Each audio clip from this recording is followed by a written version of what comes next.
বসে আছে এর মধ্যে সর্বকনিষ্ঠ মনে হয় আমি, এবং বলল যে আমাদের শ্রদ্ধেয় চাচারা বলল যে ঝিনাইদহ 3 আসনের যারা নমিনি ছিল এদের মধ্যেও সর্বকনিষ্ঠ আমি। রাজনৈতিক অভিজ্ঞতাও আমার আপনাদের থেকে অনেক কম। আমি সাধারণ মানুষ, ভুল ভ্রান্তি হবে এটা স্বাভাবিক। শুধু নেতা না, মাঝে মাঝে দলও ভুল করে না, আর আমি তো ক্ষুদ্র একজন মানুষ। তো আপনাদের কাছে আমি অনুরোধ করব আমার ভুল ভ্রান্তি ক্ষমা সুন্দর দৃষ্টিতে দেখবেন। সামনে যে পথটা আমাদের পাড়ি দিতে হবে সেই পথটা কিভাবে মসৃণ করা যায় সেই পরামর্শ আমাদেরকে দিবেন বা আমাকে দিবেন। আর মনে কষ্ট দিয়ে থাকলে মাফ করে দেন দয়া করে। আমি কথা দিচ্ছি ভবিষ্যতে এই আপনারা যারা এখানে উপস্থিত হয়েছেন এরাই হচ্ছে কত, আমার চাচা বলল কি বাড়ির 22 ক্যারেটের সোনা নাকি, আপনাদের সাথে নিয়ে আমি পথ চলতে চাই। কাউকে বাদ দেওয়ার রাজনীতি আমরা করবো না, আমি কথা দিচ্ছি। সামনে যে পথ পাড়ি দিতে হবে এই পথ কিন্তু আমরা এককভাবে পাড়ি দিতে পারবো না, আমরা ঐক্যবদ্ধভাবে পাড়ি দিতে হবে। আমি কি ভুল বললাম? ধরেন উদাহরণ হিসাবে বলি, মহেশপুর কোটচাঁদপুরের যারা আমরা বিএনপির নেতা কর্মী সমর্থক, শুধুমাত্র তাদের ভোটে কি আমরা পাশ করতে পারবো? কখনোই পারবো না। এমনকি সাধারণ মানুষ শুধু না, অন্য দলের সহযোগিতাও আমাদের লাগতে পারে না? আমি কি মিন করছি আপনারা বুঝতে পারছেন। এখানে আমার চাচারা বলেছেন অলরেডি, বিশেষ করে মুকুল চাচা একটি গুরুত্বপূর্ণ কথা বলেছেন, যেটা আমার কাছে মনে হয়েছে আজকে যারা কথা বললেন সবাই গুরুত্বপূর্ণ কথা বলেছেন, কিন্তু ওনারটা সর্বোচ্চটা গুরুত্বপূর্ণ আমার কাছে লেগেছে। উনি বলেছেন ভোটের রাজনীতি আর রাজপথের রাজনীতি বা আন্দোলনের রাজনীতি কিন্তু এক না, তো দুইটা সম্পূর্ণ আলাদা পথ।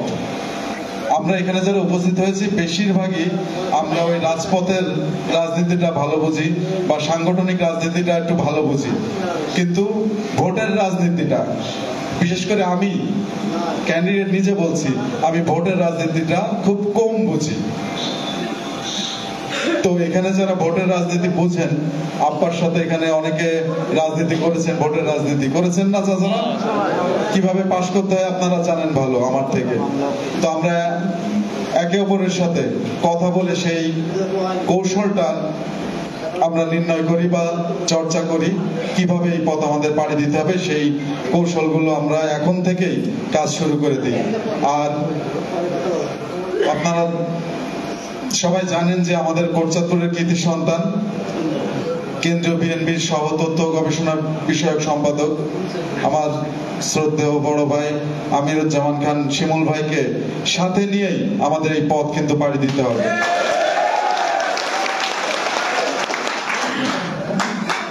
আর আমি আপনাদেরকে ছোট্ট একটি কথা বলে শেষ করে দিব।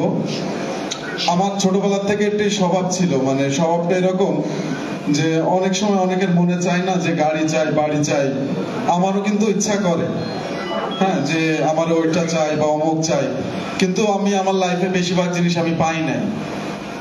তো নিজের মনকে আমি সান্ত্বনা দিতাম যে আমার থেকেও খারাপ কারা আছে আমার অবস্থান থেকে, তাদের দিকে তাকিয়ে আমি ওই আশাগুলো বা যে আকাঙ্ক্ষাগুলো আমি ওগুলো কবর রচনা করতাম বা কবর দিতাম ছোটবেলার থেকে। তো আপনাদেরকে এই কথাটা বলার কারণ হচ্ছে 18 সালের নির্বাচনে কিন্তু ধানের শীষ কে পেয়েছিল তো আপনারা ভালো করে জানেন না? অ্যাটলিস্ট সান্ত্বনা দেন যে এবার ধানের শীষ বিএনপি করে এমন কেউ পেয়েছে নাকি? খারাপ বললাম? মানে অন্য একটি দলের প্রার্থীকে ধানের শীষের জন্য নির্বাচন করা যে কি কষ্টকর আমি 18 সালে টের পেয়েছি। বুকে কি বলে পাথর চাপা দিয়ে করতে হয় বলে না, মানে আমার খুবই খারাপ লেগেছে। তো সামনে দোয়া করি এরকম পরিবেশ যেন আমাদের ঝিনাইদহের কোন প্রার্থীর যেন না হয়। আর আমি আবারও আপনাদের কাছে আমার কৃতকর্মে যদি কেউ মনোকষ্ট পেয়ে থাকেন, ভুল ত্রুটি হয়ে থাকেন, ক্ষমা চাচ্ছি।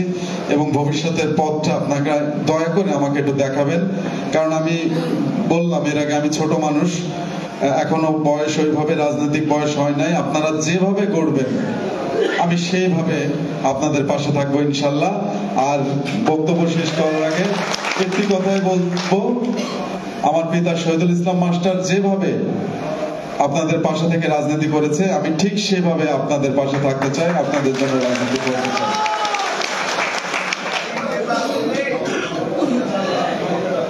আর আপনাদের কাছে একটি প্রশ্ন, আমাকে কি আপনারা সন্তান তুল্য মনে করে ক্ষমা করেছেন? একটু হাত তুলে দেখেন, দয়া করে ক্ষমা করে দিন। আর খোদাফেজ। বাংলাদেশ জিন্দাবাদ, বাংলাদেশ জাতীয়তাবাদী দল জিন্দাবাদ, শহীদ জিয়া অমর হোক, খালেদা জিয়া জিন্দাবাদ, তারুণ্যের অহংকার তারেক রহমান জিন্দাবাদ।